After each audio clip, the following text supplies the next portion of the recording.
Apostle, Yes, sir. You've been in ministry for a while, and I know a lot of experience. You've pastored in this city, and you've been in ministry for a while. And what has been the major challenge in this city where you pastor? What if they ask you, what is your major challenge in this city? Praise God. A lot of believers have not given their life to Christ. Because the problem of the pastor is not the unbeliever. The problem of the pastor is the believer.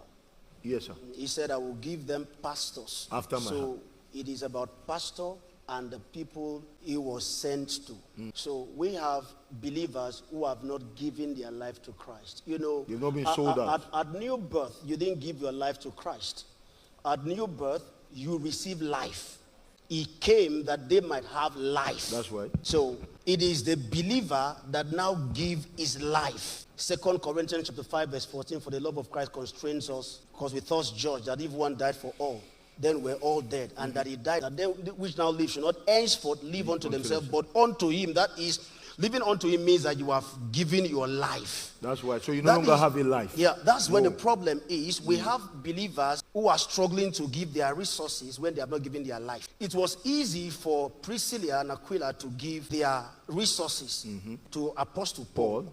If you read the following verse, he said, for they have stick their neck. They lay down their neck. Their neck, yeah. So a believer who cannot lay down his neck cannot lay down his money.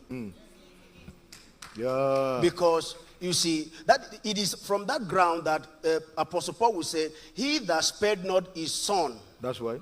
You must, it is one that gives his life that can give whatever he has. One of our major challenges is having people who don't even understand the love of God. I personally believe that a lot of believers don't understand the love of God, and that is sometimes because of the way they came into the faith. They came into the faith. Because sometimes they get so disappointed. Why is this pastor asking me to give? I mean, your pastor is asking you to give and you are struggling to give. I mean, if you give your life to him, to God, your money won't be anything. Your car won't be anything. That's right. In fact, Joshua will say this way, as for me and my house, it begins with self. So for me, I believe if believers can actually come to the place of understanding the knowledge of Christ, the love of Christ, and to know the love of Christ, it begins with love. If you come to that place where you understand the place of the love of Christ, how much he loves you, how much he loved you, you will not withhold anything. So the challenge has always been having people who are not willing to give themselves, but they are struggling with things.